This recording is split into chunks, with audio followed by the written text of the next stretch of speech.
Hello, this is Natural Living Soul, Brother Earl. Today I wish to discuss some exercises for empowering our spirit and how to get out of the foolish desires or the mindless thinking of the ego.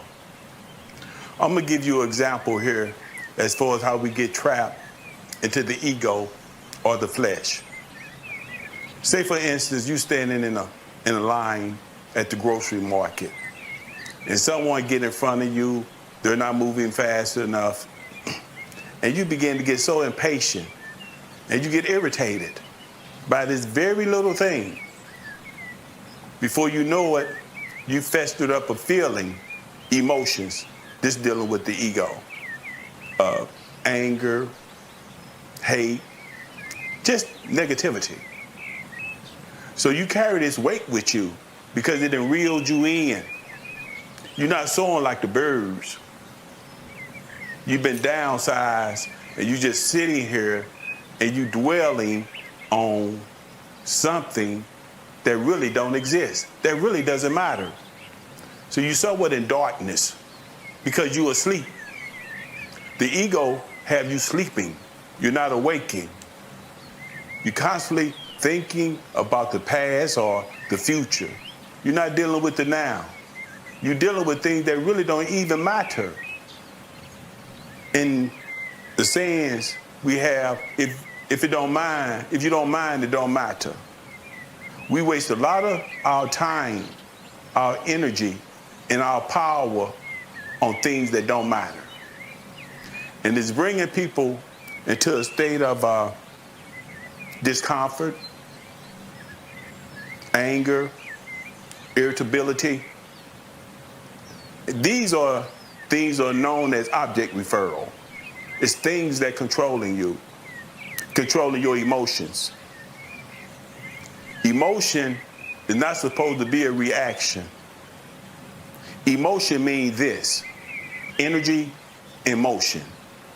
When you go to the other realm of yourself, the spiritual realm of yourself, where it's light, you should be able to control your emotions or choose what emotion you wish to display, because it's energy and motion, which is your vibrations.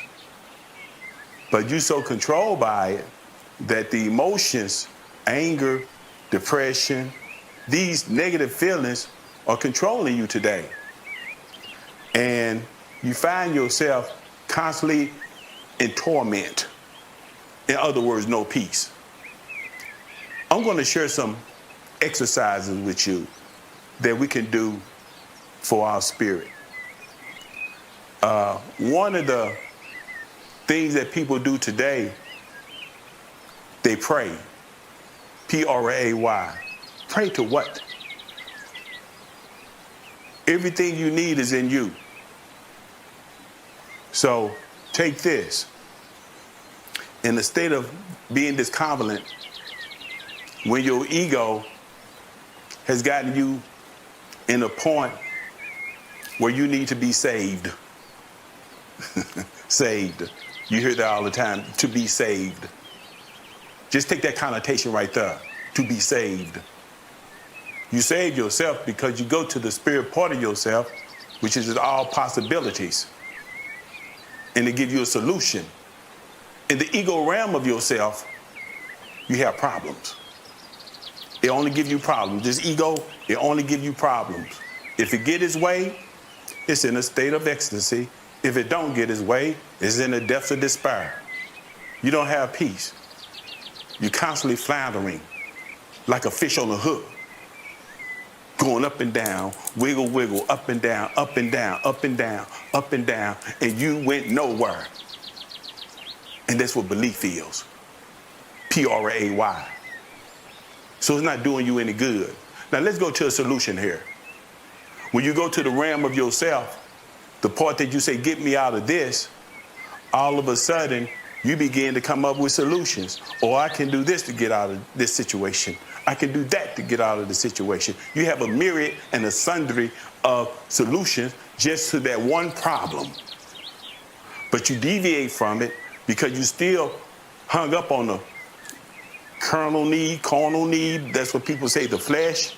I had a guy to leave me a comment on one of my shows. He said that aspect of yourself is hard to control. And that's a valid point. But the reason it's hard to control because you don't exercise the other realm of yourself. You're still sitting here praying, P-R-A-Y, and you end up being a prey to the ego, P-R-E-Y. Now you stay with me. The name of the choices change. The ego, touchable. The spirit realm of yourself, the all possibilities, or the God in you, or the heaven in you, is untouchable. That aspect of yourself you don't see, but you feel it. And when you're dealing with something, you go to that realm of yourself to get me out of this, even though you in the great demise with this ego, it helps you see into tomorrow that everything's going to be all right just for the mere fact of maintaining sanity. You'll just go crazy if you didn't have that. If that is a heaven in you, that is a God in you. Know that. Know thyself. So you exercise it for it to get stronger. So what are the things we can do to exercise our spirit? First of all, you could do meditation. Sometimes you have to quiet yourself.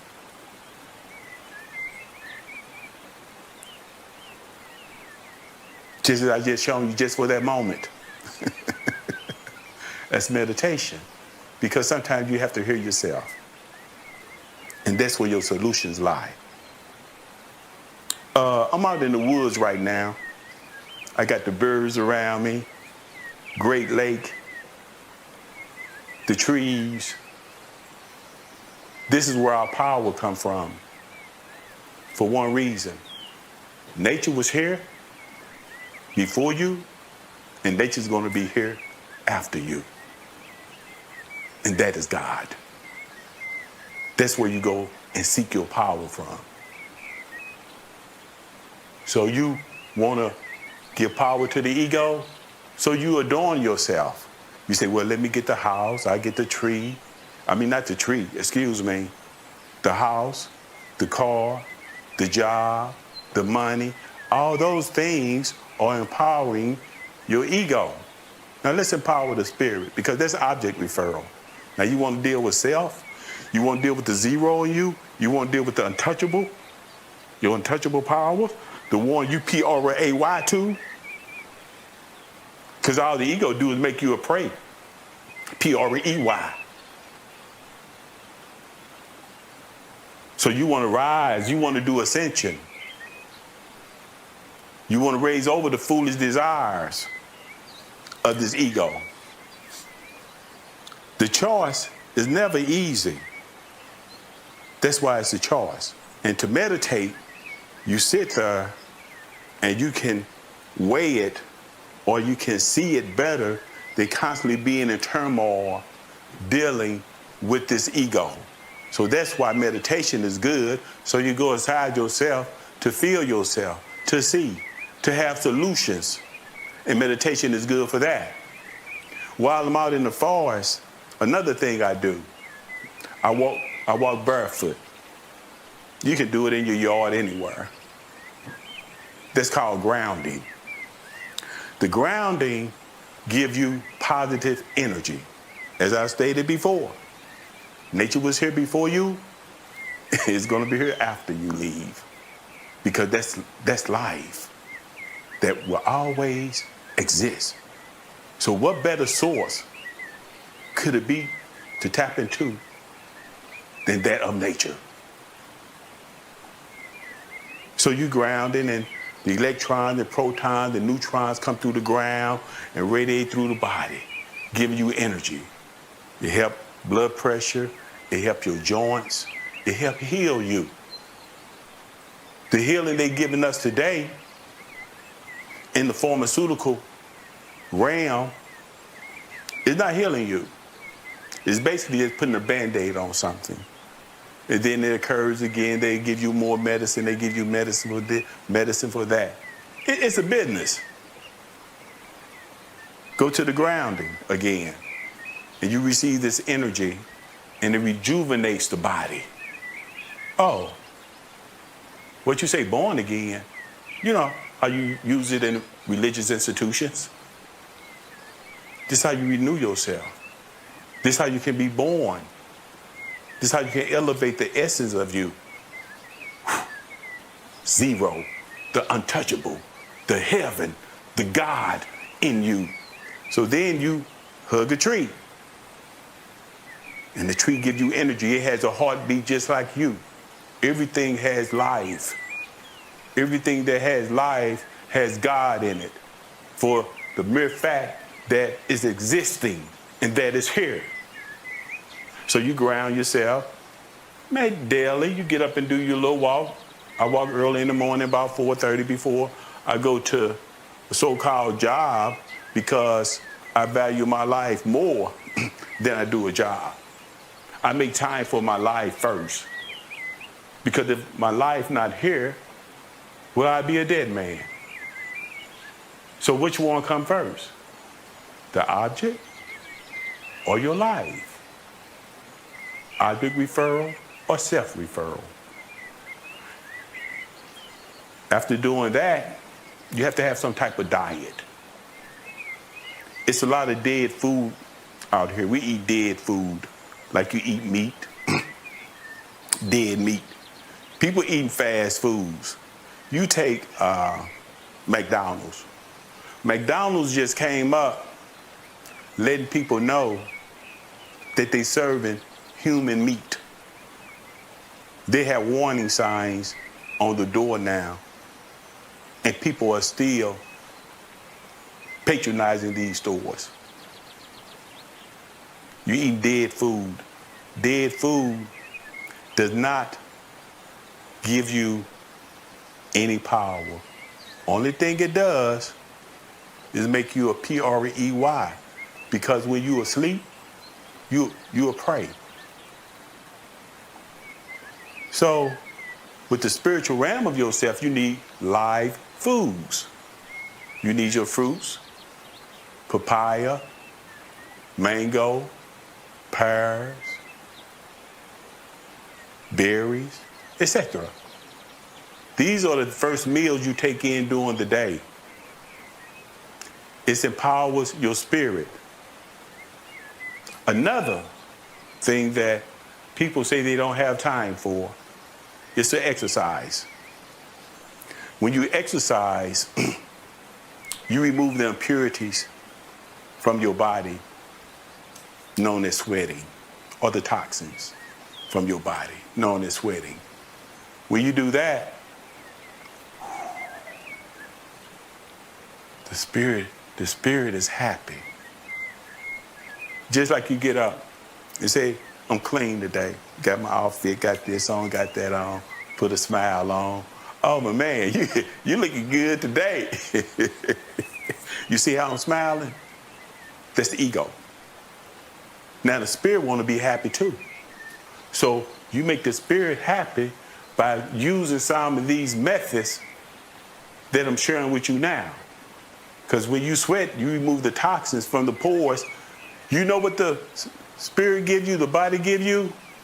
It gives you some dope, dopamine. It feels good. It's being high. And when the spirit smiles, that's why after you work out, you walk from the gym, you all uplifted because it's smiling, just like the ego. But it has order over the ego, because if you come in and say something's weighing on you when you work out, when you leave the gym, it doesn't matter. It's not weighing on you the way it was when you first came in the gym, for one simple reason. You have a solution, and it prioritizes things in your life to let you know that it didn't mean as much as you thought it did, because you have to enhance and enrich your life. And that is wings. That is ascension.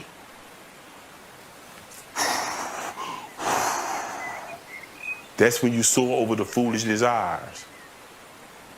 These are some things that you can implement in your life for the spiritual realm of yourself, that you can have a more positive attitude. That's letting the light shine. Over here, ego, darkness. You go to the religious institutions, they say in the light and in the dark. What I'm providing to you today is in the light, that you can rise over that. This is a natural living soul. Brother Earl, name of the show is Perception.